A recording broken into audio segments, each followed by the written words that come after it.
deh. Alright, tadi sampai mana saya? Oh ya, gerakan ini tujuannya sederhana tadi adalah kita mau mengumpulkan APD atau kita mau menyediakan APD buat para nakes yang berjuang di garda depan. Nah, hari ini Digital Charity Conference ini merupakan salah satu program yang mendukung gerakan tersebut, di mana ini udah hari ketiga dari 3 hari Digital Charity Conference kita yang sudah berlangsung dari tanggal 12 Mei kemarin sampai tanggal 14 Mei ini. Buat teman-teman, sebelum saya mulai, sebelum saya mulai buat teman-teman, please saya mau ngingetin lagi bahwa kalau misalnya teman-teman dapat aha moment, teman-teman dapat insight, teman-teman dapat sesuatu yang berharga yang menurut teman-teman bisa ngebantu teman-teman yang lainnya atau bisa memberikan kepada bisa memberikan insight kepada teman-teman lainnya yang mungkin lagi nggak nonton ini, mungkin mereka lagi meeting atau mereka lagi ada kerjaan lain, please do share. Tolong bantu saya share ke Instagramnya teman-teman, sosial medianya teman-teman yang lain, Facebook, Twitter, TikTok, atau Instagram apapun, atau share ke teman terdekatnya teman-teman juga boleh. Nggak harus lewat sosial media. Kalau teman-teman share lewat sosial media, please let us know dengan tag @alfaceo.id dan @dari kita untuk nakes. Karena ngebacain feedback ya dari teman-teman, ngebacain insight-nya dari teman-teman itu menjadi suatu yang menjadi bahan bakar buat kita dan tim volunteer semuanya yang setelah mengerjakan ini supaya kita tetap dengan semangat bisa membawa acara ini sampai selesai dan teman-teman juga bisa dapat saluran energi positif yang dari 3 hari yang lalu sudah kita bawa dan teman-teman juga tunjukkan dari partisipasinya teman-teman. Nah, sebelum saya mulai lagi, acara ini digalang atau disupport dari kita untuk nakes dan diorganize oleh Alpha CEO serta dibantu juga oleh Temali Relations serta puluhan brand baik yang sudah membantu dan media partner serta community partner yang selalu kita tampilkan. Hari ini saya akan sesi ini saya akan ngobrol sama seseorang yang luar biasa, ngomongin tentang orang ini aja membuat saya deg-degan. Jadi kalau teman-teman tapi kalau Dennis nyadar saya kayaknya agak lebih nervous ini sekarang karena beliau adalah seseorang yang saya bilang bisa jadi serial entrepreneur kali ya, karena beliau sudah memiliki bisnis di berbagai macam bidang. Tapi beliau ini juga seseorang yang sangat saya admire karena beliau itu benar-benar menjalankan bisnisnya itu berdasarkan passion. Nah, buat teman-teman yang belum kenal, beliau adalah David Song atau mungkin biasa sering disapa akrab dengan panggilan Ko Awi atau Mas David, tergantung ada beberapa panggilan dari si Mas David ini. Dan beliau ini saat ini menjabat sebagai CEO dari Sweet Escape, sebuah perusahaan yang menyediakan jasa fotografi yang awalnya untuk menyediakan servis untuk orang liburan, foto untuk orang liburan, tapi sekarang sudah merambah ke berbagai macam atau sudah melayani berbagai macam servis lainnya termasuk servis untuk perusahaan. Dan awalnya bahkan sejujur-jujurnya ketika saya ngelihat Sweet Escape pertama kali, saya nggak pernah nyangka bahwa Sweet Escape itu adalah buatan orang Indonesia dan berasal dari Indonesia. So, tanpa perlu berlama-lama lagi, langsung saja saya panggilkan ke hadapan kita, Mas David. Silakan berikan tepuk tangannya dulu dong teman-teman secara virtual buat Mas David. Hai. Kedengeran nggak suaranya? Kedengeran. Yeay. Jelas. Ini kameranya pakai kamera apa? Aku manggilnya apa nih? Mas David atau Ko Awi nih enaknya? Silakan, dua-duanya oke. Yes, gue nggak punya mic yang lu punya, keren banget tuh mic kayak YouTuber gitu. Ini koleksi pribadi yang sebenarnya bukan punya aku juga. Ini punya teman hidupku, Cela, biar agak soft dikit gitu ya. Kalau ngomong suami kayaknya berat banget. Aku pindahin jadi gue cuma pinjam doang kok. Gini dikit. Oke, sip. Ini ada yang segitu excitednya. Bisma pengen di switch aja sama dia, katanya dia yang mau moderatorin. Oh, boleh. Halo Bisma, apa kabar? Oke oke.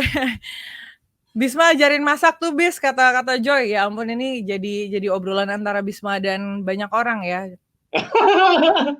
Oke oke oke. Thank you for being here, Ko Awi. Thank you karena Thank sudah you for mau having me. ya Gue karena gue sudah deg mau gue deg-degan nih acara kayak gini gue nggak ngerti.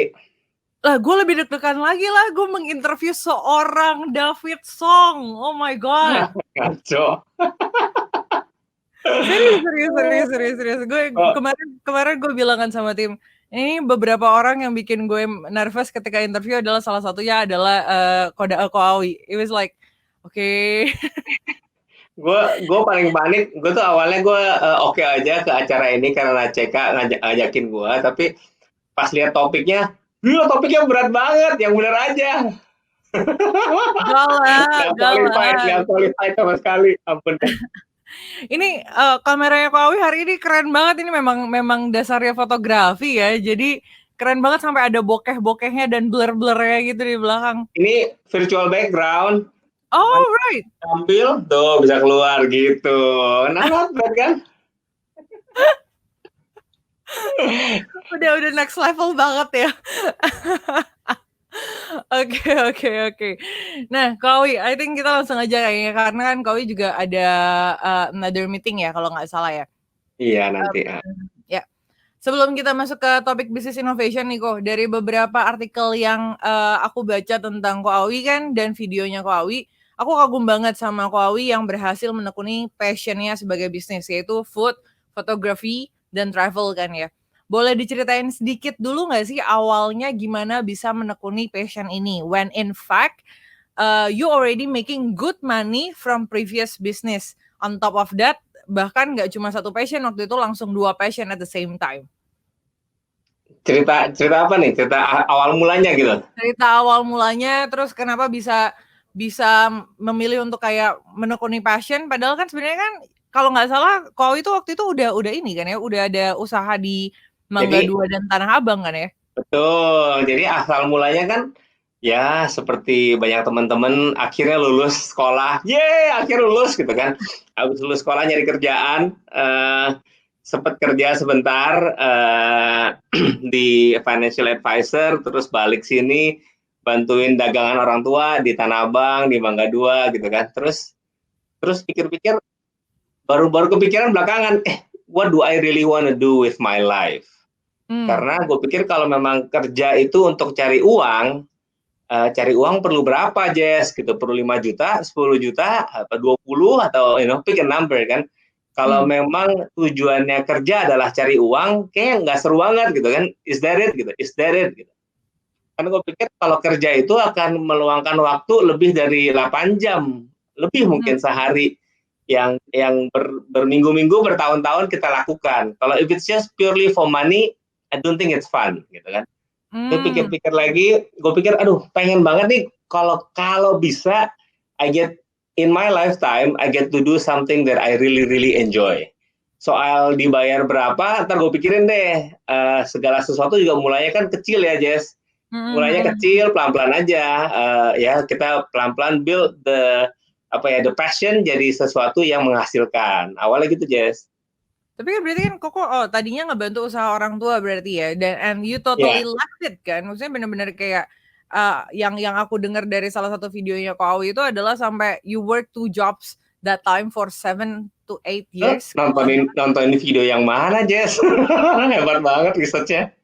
Itu yang di TEDx Prasmul. Oke, ya. Ya, jadi memang sempat kerja dan memang ngelihat memang kebutuhan sehari-hari emang ya kita semua perlu uang lah ya, normal itu. Nah, aku penasaran, aku dari dulu tuh punya passion tuh makanan dan fotografi gitu. Penasaran kalau kesempatan pengen banget mulai usaha makanan gitu. Pengen banget mulai jadi fotografer, padahal gue bukan lulusan fotografi, jadi kan panik banget ya untuk dadakan jadi fotografer tuh kayak nggak level gitu, nggak berasa equipped for that gitu. But it's something I love. I don't mind doing it, biarpun dibayar kecil waktu itu. Ya dikit-dikit jadi bukit gitu lah, Jess.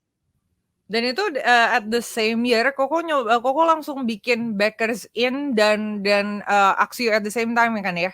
Iya betul. Jadi 2002 di tahun yang sama untuk makanan aku partneran sama temen deketku waktu zaman sekolah. Kita mulai Bakers Inn, nggak punya pengalaman untuk running restoran. Kita figure out how to run it. Dari rugi berbulan-bulan, gimana caranya untuk jadi untung, ternyata nggak gampang, ya kan? Ya dari sana pelan-pelan dari satu brand nambah ke nabung-nabung jadi toko kedua, toko ketiga, terus nambah brand berikutnya, Pepper Lunch dan lain-lain gitulah. Memang segala sesuatunya itu perlu waktu isi Jess, nggak langsung gitu. Iya kan dulu terus juga yang aku penasaran nih kok kan maksudnya gini, Bentar, banyak orang laptop gua baterai udah mau habis, gua cas dulu bentar ya. alright.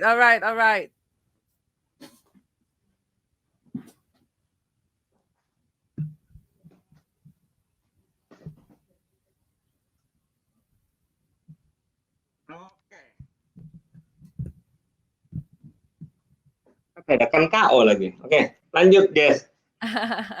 Iya, banyak orang kan yang nggak mau ngeris lah, maksudnya nggak mau ngambil resiko untuk ninggalin apa yang mereka udah punya, stability yang mereka udah punya untuk ngejar passion-nya mereka. Moreover, Koko ngerjain itu 7-8 years itu dua kerjaan yang mungkin itu sampai tapi taking 7-8 years. Balik waktu itu, do you set a certain timeline sampai kapan sih gue mau coba work these things out atau kayak you just believe on your vision and your passion?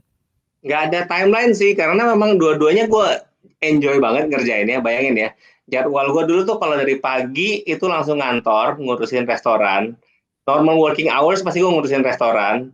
Terus setelah working hours ataupun weekend baru ngurusin Axio. Axio dijalanin sebagai hobi, nyantai gitu. Tapi karena dua-duanya gue suka, capek, tapi tidurnya pules, seneng, bangunnya excited. I think it's worth more than money menurut gua. That kind of excitement to life, I think that's what I can commit to gitu. I see. Oke, kita kalau aku nggak salah, ide bikin Sweet Escape ini sebenarnya kan udah dari lama. Tapi kan Ko Awi kan nggak langsung melakukan hal itu kan ya. Apa sih yang bikin Ko Awi itu nunda waktu itu untuk ngebuat atau menjadikan Sweet Escape itu nyata waktu itu? Gitu ya. Mungkin di sini banyak teman-teman tahu Axio memang fotografi di bidang wedding ataupun family. Aku jalanin bertahun-tahun dan aku banyak motret pre-wedding dan wedding selama bertahun-tahun. Pas gue sadar, lucu banget Jess, gue sadar foto pre-weddingnya klien di Bogor ataupun di Bali itu jauh lebih bagus tahun 2008 ya. Jauh lebih bagus daripada honeymoon mereka yang ke Santorini. Gemes kan? Oke. Terus gue lihat Gimana? berkali-kali, setiap kali klien-klien yang gue fotoin, loh kok honeymoonnya foto jelek banget sih, kok gemes gitu kan. Gue masih ingat tahun 2008 aku mulai namanya Sweet Escape, cuman under Axio. Kita cuman ngetes doang gimana kalau honeymoon difotoin bagus gitu kan. Come with an idea, kita sempat jalanin beberapa klien doang. Memang waktu itu ide awalnya adalah gue yang sebagai fotografer gitu. Jadi aku plan the honeymoon trip, plan the tickets, hotels, shooting. Sehari paling di shoot cuma 1-2 jam. Sisanya kita nyantai. Gitu. Tapi aku sadar ada need-nya, tapi timingnya marketnya belum ready. So akhirnya tidak di launch, ya kan?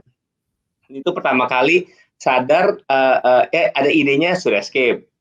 Terus kedua kalinya tuh pas lagi 2014 aku lagi ada kayak family trip ke keluar kota, keluar negeri. Gue baru sadar ternyata selama ini gue sendiri sebagai fotografer nggak punya foto yang bagus, yang komplit lagi sama keluarga, sama anak-anak jalan-jalan gitu kan. Gila, gue pengen banget sebagai fotografer, gue pengen dapat foto bagus, gimana caranya gitu. So pas lagi kita foto bagus ya.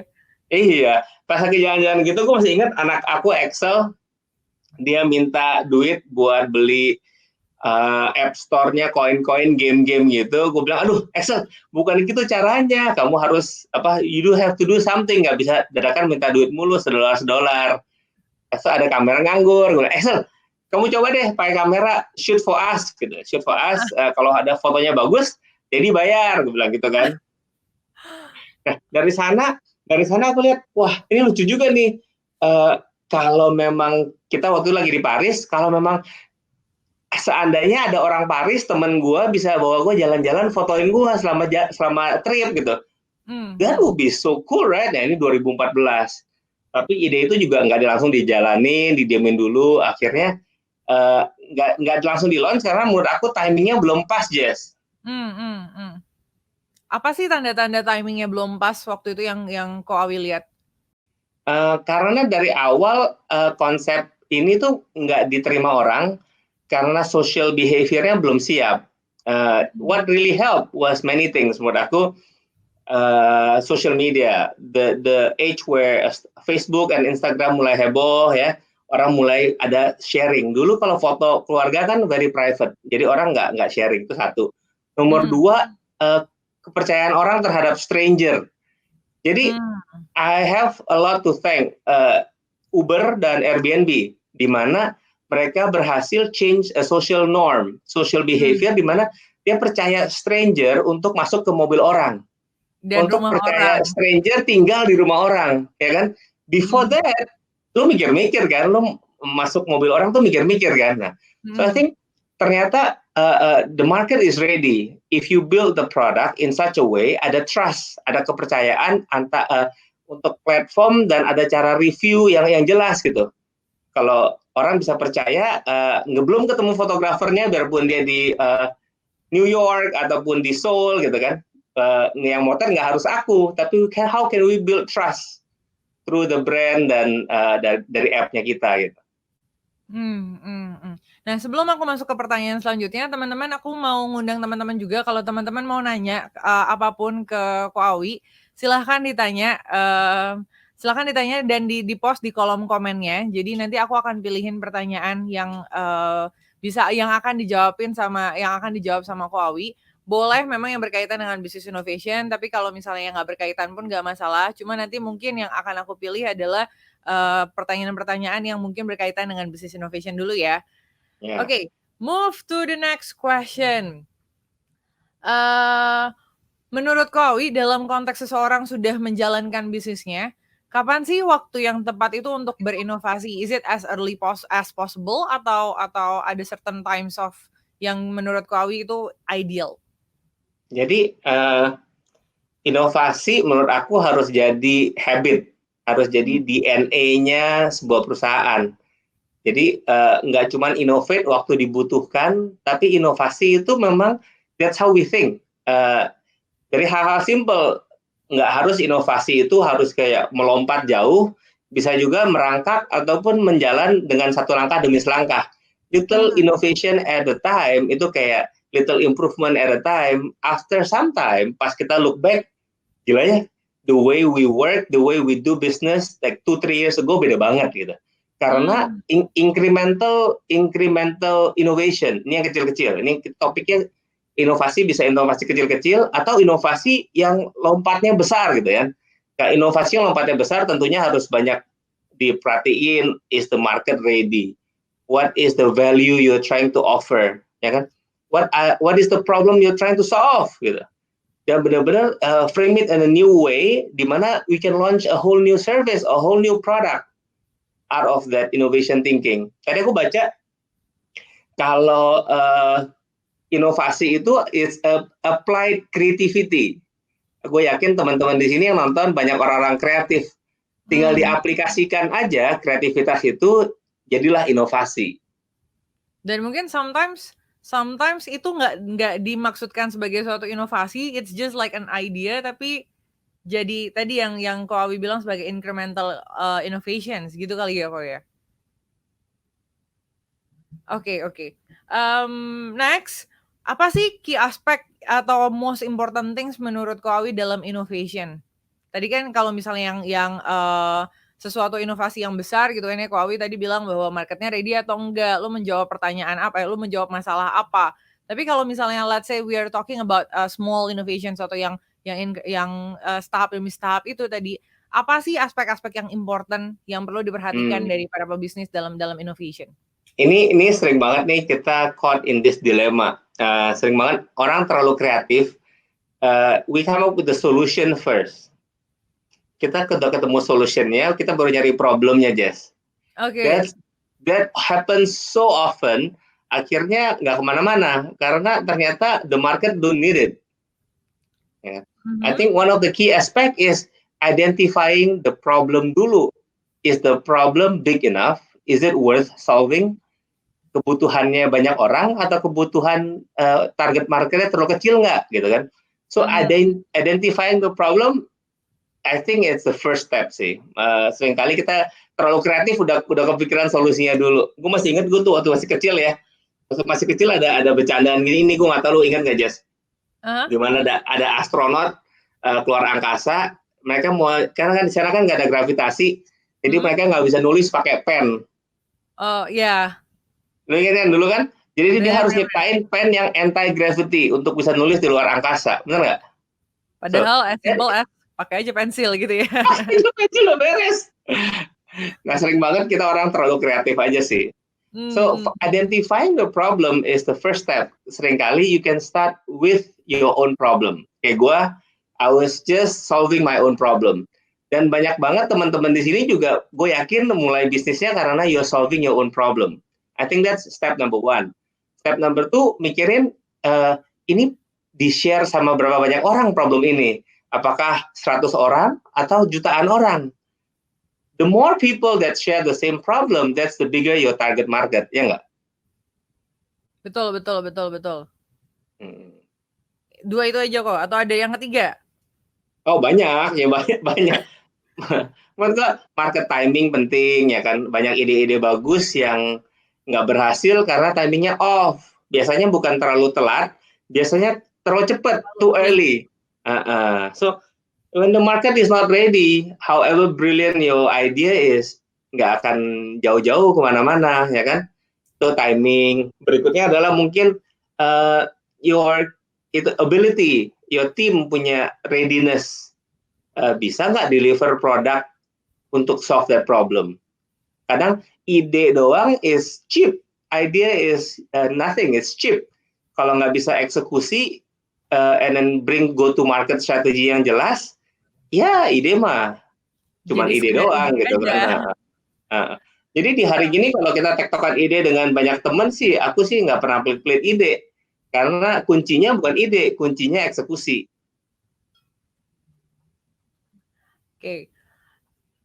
Itu sih beberapa hal yang gue kepikiran ya, Jess. Berarti kan tadi kan ada 4 nih, identifying the problem, terus lihat market size dari problemnya atau berapa orang sih yang sharing the same problem, lalu ada market timingnya dan team readiness-nya itu seperti apa, gitu ya kok ya? Wah, kamu nyatet ternyata. Nulis, makanya ketika gue lagi begini nih nulis. Nah next nih kok, kan kalau Sweet Escape ini kan awalnya kan dibentuk tadi yang dari Koko bilang bahwa itu kan solving your own problem awalnya kan, which is tadi konteksnya foto liburan. But kemudian kan hari ini today Sweet Escape itu kan bukan hanya menyediakan foto liburan, tapi ada service untuk perusahaan nih melalui yang foto by Sweet Escape kan ya. Ya, baru launch ya, that's right. Iya. Aku lihat terus kayak oke, foto by Sweet Escape. Jadi udah ada namanya foto by Sweet Escape. Apa sih alasannya Ko David atau apa sih yang Koko pikirin waktu itu ketika memutuskan untuk melebarkan jangkauannya Sweet Escape ini hingga ke bisnis dan kenapa ditaruh di Sweet Escape bukan di Axio? I mean, it's kinda similar in a way kan gitu kan.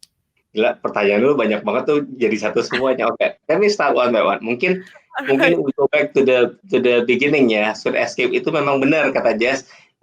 Awalnya identitasnya dan core marketnya adalah di traveling, ya kan?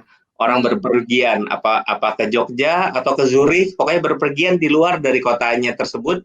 That's where we create value. Kita shoot waktu mereka di luar dengan orang lokal yang tahu jalan, tahu tempat. Bayangin kalau lagi ke Jaipur, ke Machu Picchu, semuanya orang lokal. They know the ins and out of the city. So that's the value proposition we bring. It's not only photography, it's the local experience. Itu satu. Nah, kita kategoriin Sweet Escape itu di B2C market. B2C adalah where people share joy and happiness. Di kehidupan sehari-hari orang, apakah traveling, apakah anaknya baru lahir, birthday, anything to do with human interaction, apakah pre-wedding, apakah orang-orang lagi benar-benar the target market is end user, customers gitu kan.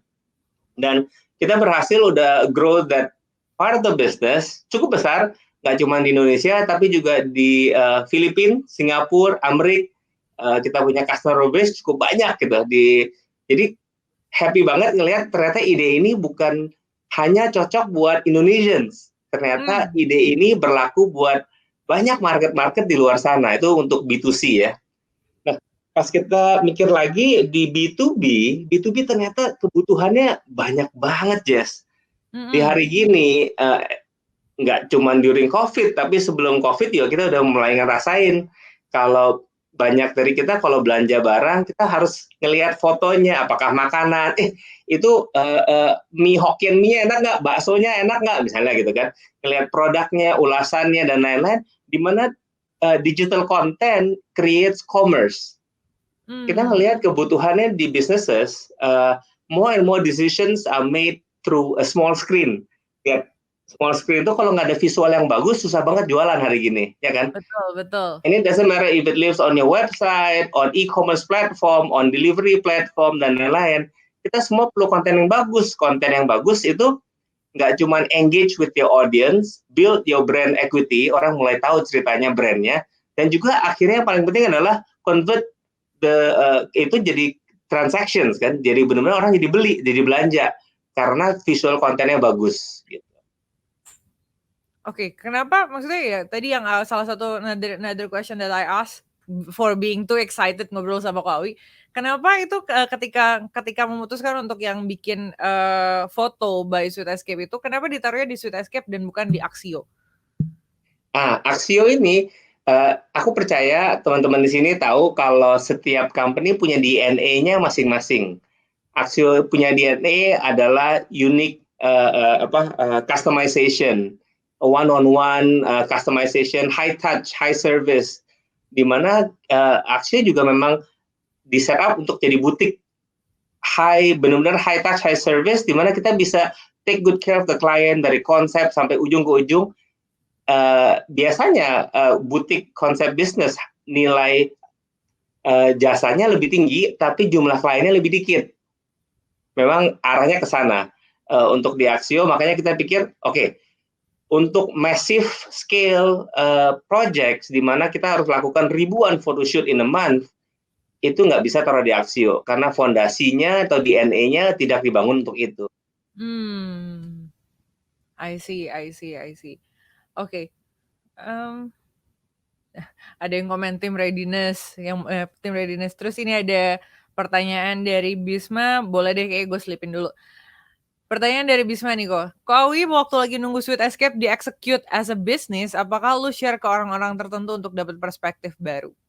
Ya, gue nggak pernah pelit dengan ide-ide yang gue lagi pikirin atau mau kerjakan, karena dari sana kalau gue sharing sama orang, terus orang bisa poke holes, bisa challenge the idea.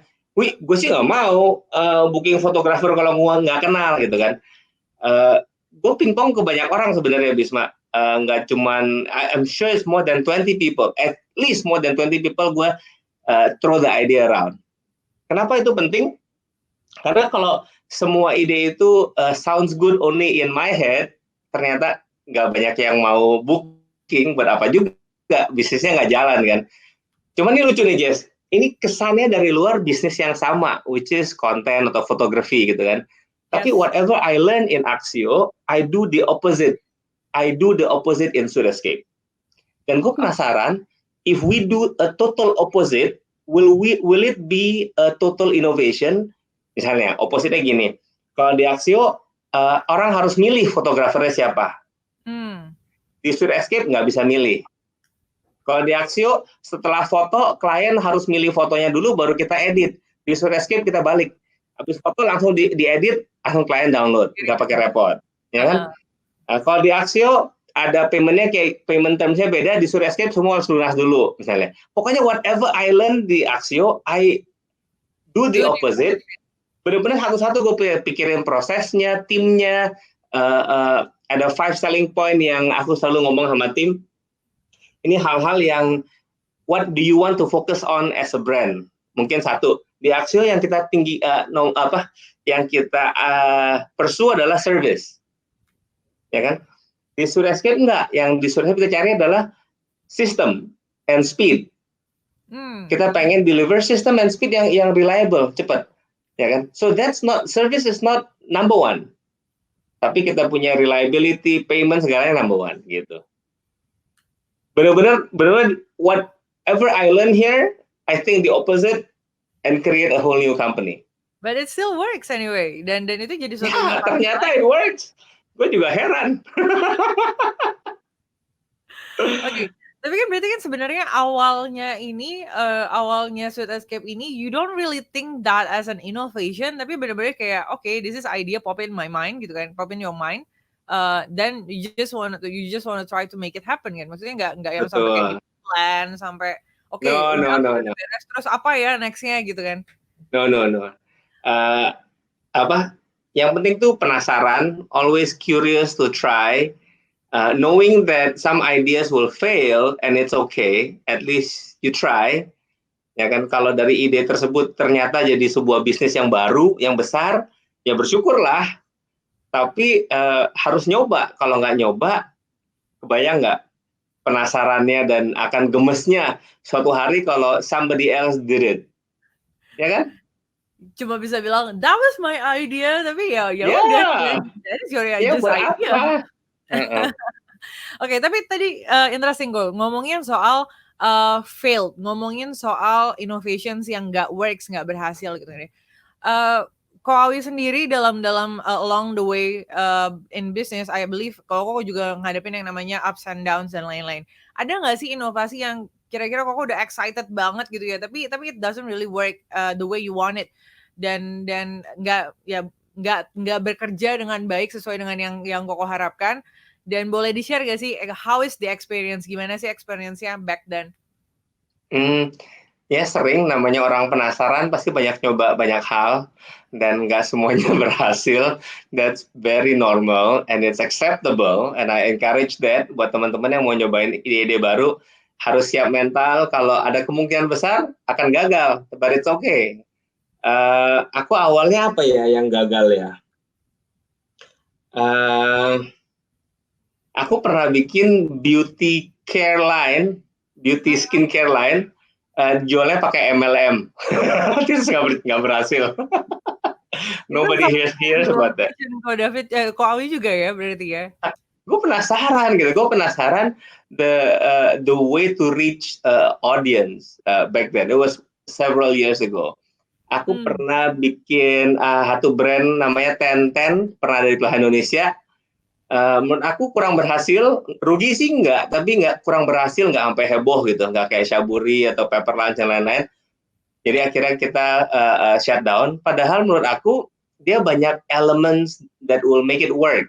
Salah satunya adalah fried, garing, local sourcing, rice base, ya kan, is a tempura concept.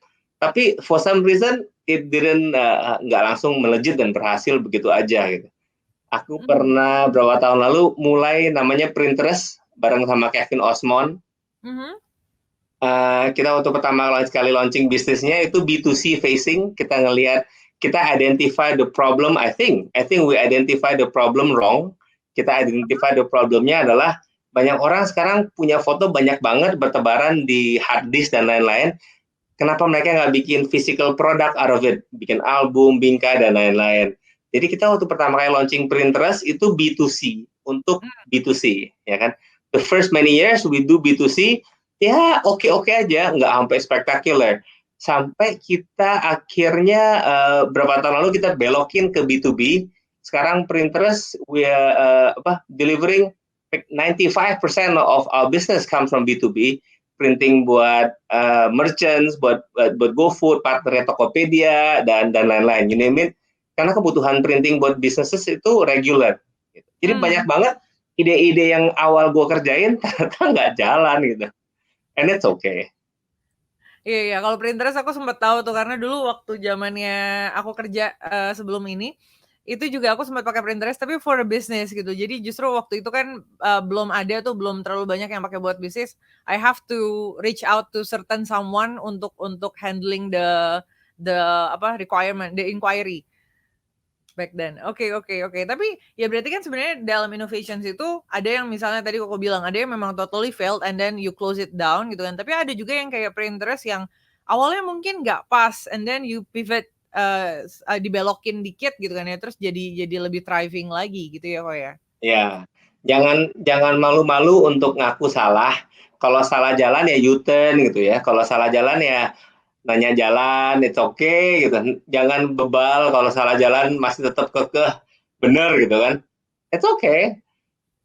Makanya harus sering-sering belajar sesama founder, teman-teman sharing. Ya, be sensitif kalau memang bisnisnya perlu berubah. Menurut gue di masa pandemik ini banyak teman-teman yang nonton, bisnisnya juga harus berubah. The way we used to do business, it's not working anymore. Apakah berubah untuk short term atau long term, aku nggak tahu. Cuman dalam waktu singkat ini pasti harus berubah. Ini ada yang protes nih kok, reguler langganannya Pinterest buat catak-catak foto IG. Sekarang mau nge-print foto direct dari IG udah nggak ada lagi platformnya. Nah, gue kenal nih orang yang protes, ntar DM gue aja langsung deh.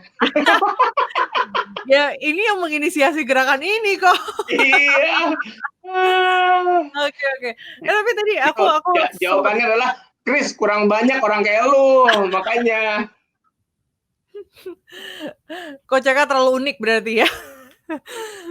Oke, tadi yang ngomongin soal ide yang Koko share ke banyak, ke tadi kan Koko bilang, share ke 20 orang gitu ya. Tapi banyak orang di luar sana yang agak takut untuk sharing the idea-nya, karena misalnya takut nanti idenya dipakai sama orang atau malah orang itu yang berhasil dengan idenya dia gitu kan ya. Nah, 20 orang yang tadi Koko bilang itu, 20 orang yang misalnya tadi Koko tanyain itu, apakah itu memang kayak selected someone atau justru as random as possible? Semuanya. Jadi ada orang random, ada orang selected, ada fotografer, ada ex-client, ada total stranger, ada dan macam-macam. Jadi gue harus dapat informasi dari berbeda-beda. Yang nggak boleh ditanya adalah cuman a small sample, a small circle of friends yang kayak dia nih hopeng-hopeng gue semua nih. Ya mereka bilang sih oke.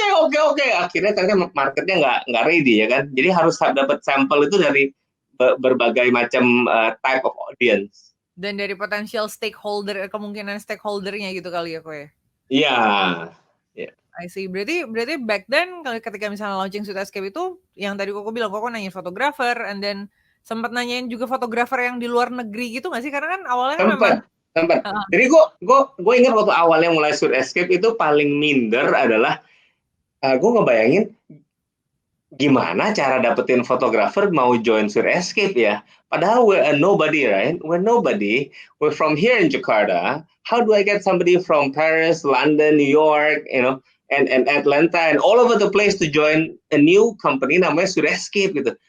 Why? Karena dari sisi fotografer banyak challenge-nya adalah gue nggak mau motret buat company lu, orang gue udah punya company sendiri, ya kan? Ada idealismenya sendiri ya.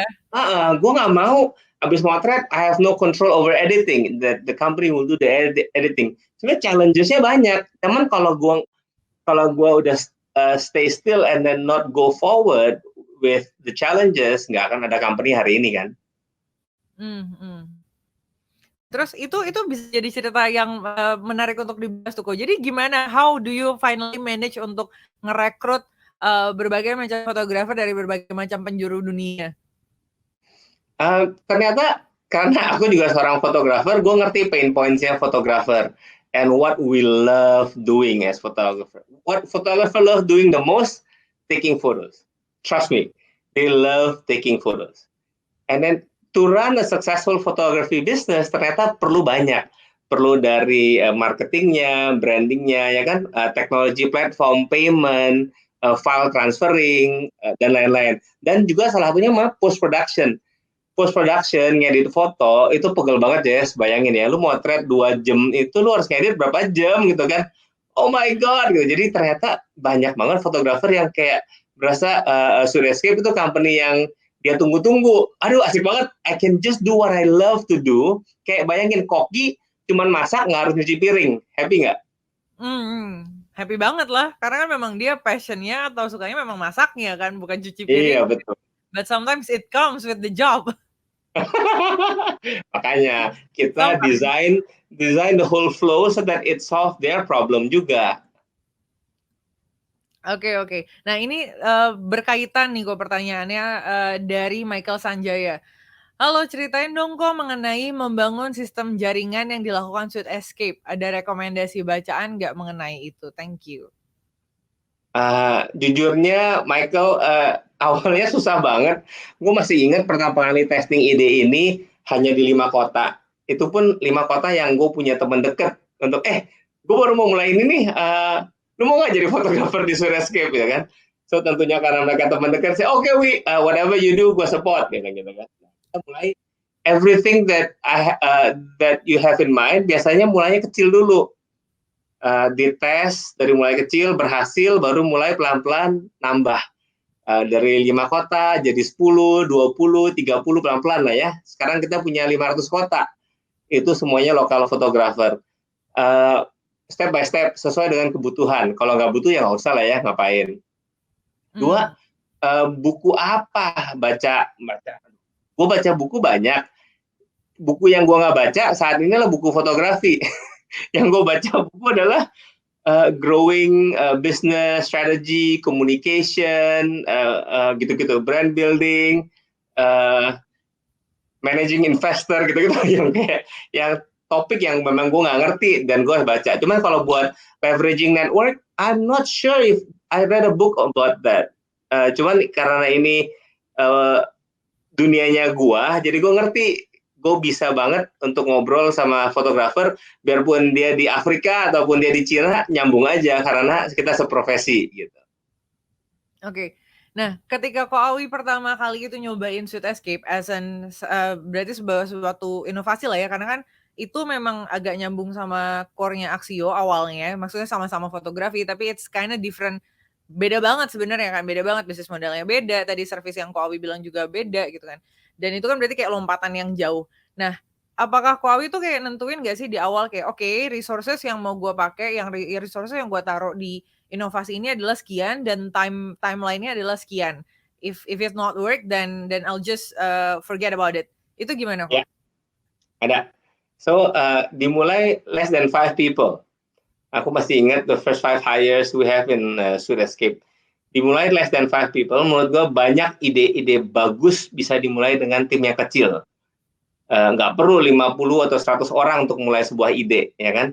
Banyak bisa dimulai dari hal kecil. So I start with 5 people and I give myself 6 months untuk tes ini ide, tes revisi, ya, tweak, tes, tweak gitu berkali-kali untuk lihat ini ada masa depannya atau enggak.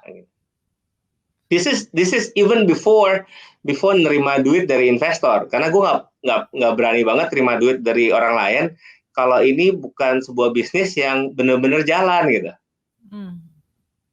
Oke, why 6 months kok? 6 months harusnya udah bisa ngelihat ada responsnya kayak gimana, animonya kayak apa. I think if you put 3-4 years is way too long. Kalau 1-2 bulan belum lah ya, belum berdarah, belum capek gitu, belum keringetan. I think 6 months will be good. I think a year max. Berarti tapi back then perusahaan kau yang lain itu memang sudah ada yang lain, orang lain yang ngurusin kan ya? Atau you manage the whole things across the company? Enggak. I really believe in the power of partnership, di mana kita saling percaya, bersama-sama membangun gotong royong. Jadi di semua perusahaan yang gue ada pasti ada partner. Dan aku percaya banget fokus. Kalau kita ngerjain satu hal, fokus satu hal, one at a time. Kebetulan waktu aku mulai Surescape, perusahaan yang lain udah berjalan, ada professional team dan partner yang managing the companies. Jadi aku bisa fokus untuk mulai something new. Okay, Gitu sih. one at a time, even though you're starting with 2 at a time. Yes, no, kan satu lagi kan weekend waktu awalnya. Oh, jadi benar-benar ngisi semuanya. Weekdays, weekend, there is no such things as weekends ya. Iya, makanya gue masih ingat banget ya di kayak the first 7-8 years gue mulai karir, kayak gue kekurangan temen deh. Isinya hidup gue isinya kerjaan doang. Kayaknya udah dari kemarin banyak deh ya ngomong kayak gitu, kayak at early stage, kayak semua beberapa expert juga ngomong at early stage kayak udah kehilangan teman. Ya kan? Ya. Ya, kan some say apa top level is a lonely place atau apa? The leader is a lonely place. Kalau nggak salah, aku lupa exact wordsnya seperti apa. Oke, talking about focus. Tadi kan Ko Awi sempat ngomong soal fokus nih. Sebagai businessman sama CEO, ketika bisnis kita kan kemudian kita ya ketika yang udah punya bisnis ya, terus kan kita memikirkan what's next. Kita memikirkan apa sih yang selanjutnya kita lakukan. Nah, ketika kadang biasanya kita mikirin what's next, opportunity yang datang tuh kayak banyak banget gitu loh, banyak banget yang sampai kadang kita bingung ngelihat yang mana, dan semuanya bervariasi dan mungkin semuanya menjanjikan gitu kan. Dari pengalamannya Kak Awi sendiri, apa sih hal-hal yang jadi measurement atau pengukur atau cara Kak Awi untuk ngefilter opsi mana sih yang harus kita ambil? Kak Awi punya kayak set of rules dalam pengembangan bisnis atau dalam ngelihat opportunity itu nggak? I think business goals can change over time. Dan the way to get there is quite flexible. Enggak, misalnya gue tahu tujuan gue mau ke Bandung, ya kan? Mulai keluar dari rumah nggak punya modal, jalan kaki. Terus tengah jalan gue numpang orang, Mas, aku mau ke Bandung gitu kan. Oh, saya cuma mau ke Bogor, Mas. Oh iya boleh, saya numpang ke Bogor gitu kan, naik mobilnya numpang sampai Bogor. Sampai Bogor gue cari jalan lagi, jualan tahu, punya duit, beli motor dan lain-lain. So along the way, I think for you to reach your goals, you need to be a bit more flexible. Jarang banget kita bisa nungguin lampu hijau dari Jakarta sampai di rumah gue sampai ke Bandung baru nyetir gitu. So it's impossible. You just have to take it one step at a time, 1 month at a time, you know. Tentunya ada short term planning, medium term, long term planning, dan along the way you need to make decisions. Pasti ntar sampai tengah jalan lampu merah gitu, lampu merah, mau belok kanan, belok kiri, tolnya macet, apa gue lewat jalan lain, ya kan, dan lain-lain. So I think it has to be quite fluid sih.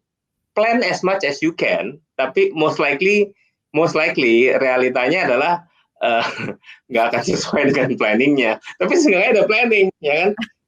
Kayak acara hari ini nih sama Jess. Padahal gue udah planning Jess, isinya apa aja. Akhirnya gue juga nggak pakai. Tapi kalau gue nggak planning sama sekali, gue masuk ini pasti gue dagdikduk. Kok kalau mau ganti jadi apa yang Koko udah mau pakai, nggak apa-apa loh, kok aku bisa mundur loh. Enggak, it's fine. Ya, dan tengah jalan pasti banyak tawaran lain, ada opportunity lain. Then you think about it. Do you want to change your destination? Bisa jadi, nggak mau Bandung, kalau deket, gue mau ke Surabaya aja deh. Ya, tadi gue mau cuma jadi jagoan Jakarta, ternyata Jakarta terlalu kecil. Gue mau jagoan Indonesia, gue mau jagoan Southeast Asia, gue mau jagoan Asia. Ya. So the goals can change over time, the strategy might change over time. Nggak semua opportunity kita ambil juga karena memang nggak sesuai dengan arahnya ya. The most difficult thing is to say no.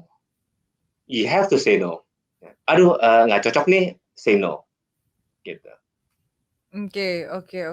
Nah, tadi kan Koko bilang juga ya you say no dan memang fokus sama arahnya gitu kan ya. You also always say that what you are passionate about itu adalah 3 hal. Ini gue kayaknya karena 3 hal ini kayak gue ingat banget Ko Awi itu 3 hal gitu kan. Food, photography, and travel gitu kan ya. Food, photography, and travel. And so far bisnis yang aku tahu soal Ko Awi itu kan bisnisnya memang benar-benar seputar 3 hal itu kan ya.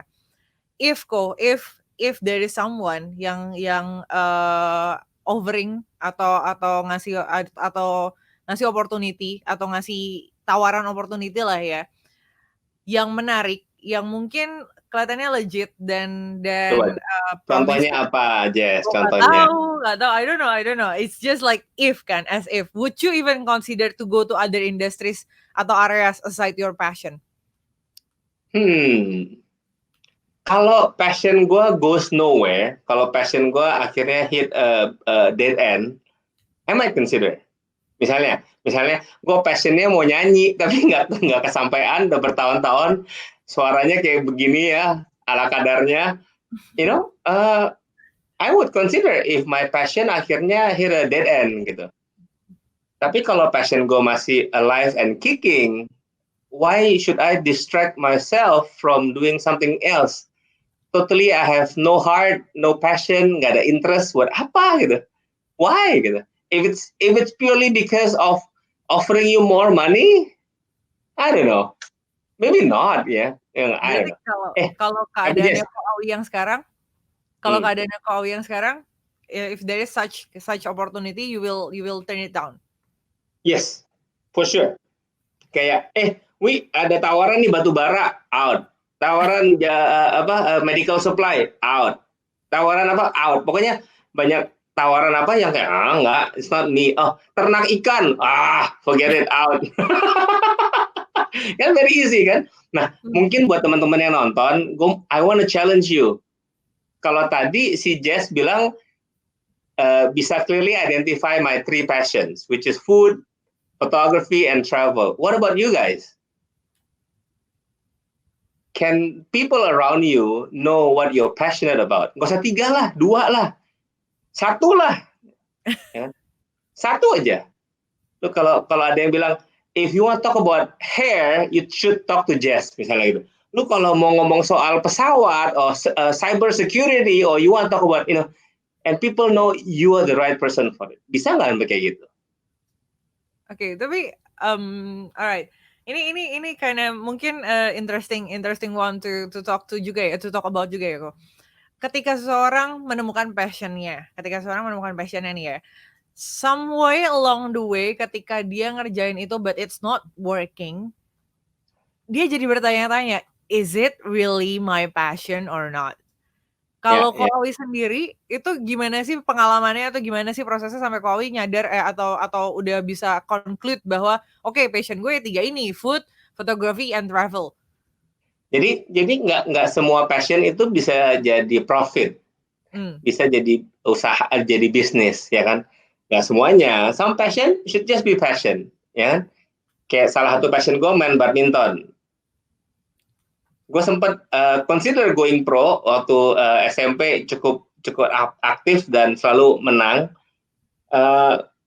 But I thought that should just be my passion, ya kan? Siapa tahu di antara kita ada yang jago bersiul atau demen liatin burung atau I don't know what your passion is, ya kan, liatin. Tapi some passion are just passion. It's not necessarily becomes a lifelong career, nggak selalu sih, Jess. Dan harus tahu bener nggak ini mau jalanin sebagai karir. Nggak semuanya loh. Jess, gantian, gue yang interview lo. What would be your passions? Hal apa yang lo gemes banget gitu? Hal apa yang drive you, yang gemes banget? Is it human rights, plastic waste? Hal apa yang kayak identify your passion? What would people say about you? For me, it's events. Okay. Ya. Tapi particularly gue aku nggak terlalu banyak ke events yang kayak entertainment event sih. Aku lebih banyak memang yang events yang self development, personal development, seminar, workshop, things like that. I just it kind of fulfilled me in a way. Bahkan dari kemarin juga aku mention sama teman-teman semua yang ada di sini. Having this bikin ini gitu kan ya, bikin ini walaupun kita volunteering juga dan kita juga we don't gain any profit on this gitu kan, kita nggak dapat profit apapun dari sini gitu kan, capek iya, kerja 2:30 iya gitu kan ya, but ini namanya sesi sharing ya kan, kita mau ngelihat the next generation teman-teman bisa saling belajar aja, karena nggak bisa ketemu face to face, let's do it like this. Yeah, it really pumped me up in a way gitu sih. Jadi Bahkan kemarin tuh ketika ketika kan kita COVID-19, tadinya kan kita banyak ngelakuin event offline kan ya, terus event offline nggak ada, itu kayak, aduh gua ngapain ya? I can totally relate ya, event offline memang benar sekarang kan banyak yang ditunda ya kan, postpone. Alright, But alright. thumbs up, great job at doing this. I so enjoy being on your show, like on your show. Not my show. I'm just one of the pionnya di sini. Jess, Oke, oke. waktunya sudah Ya, 4.30. aku juga mau bilang, waktunya udah cepet banget. Teman-teman sorry banget, pertanyaannya nggak banyak yang terjawab karena time flies so fast, nggak Ada nyadar Yasa, hai Yasa. ya ada Yasa, ada siapa lagi tadi? Ada CK, ada Wilson, Chandra, wih Billy Kurniawan, Iya, ada banyak orang-orang keren kayaknya yang nontonin Ko Awi memang. Alright, alright. Thank you Ko Awi atas waktunya. It's been a great pleasure to talk to you walaupun gue sempet thank you so much. deg-degannya berapa lama kayaknya. Gua sangat-sangat berharap teman-teman di sini yang nonton ya, biarpun bisnisnya berbeda-beda, really take this opportunity to rethink of the business, to take this opportunity to innovate, to think of a new way of doing business. Siapa tahu itu benar-benar jadi sebuah bisnis yang lebih besar daripada bisnis yang sebelumnya. You never know. Stay positive, guys. Indeed, indeed. Oke, oke. Thank you Ko David. Nah, aku juga mau ngingetin teman-teman, kalau teman-teman mendapatkan insight dari sini, aku yakin bukan cuma 1, 2, mungkin 3 atau bahkan lebih. Please do share in your social media, tag ke @alfasio.id dan tag ke @dari kita untuk nakes. Boleh tag juga ke Ko Awi, gampang banget Instagramnya Ko Awi @awi, AWIE. Tag your aha moment, tag your share, kok tag sih, share your aha moment, share your insights. For us, itu jadi suatu hal yang buat kita menjadi semakin semangat lagi untuk sharing insights juga sama teman-teman semua yang di rumah. Oke, thank you Kak Awi atas waktunya. I'll see you another time, hopefully. Thank you, guys. Thank you, bye-bye Ko, see you. Aku tinggal dulu ya, bye. Bye.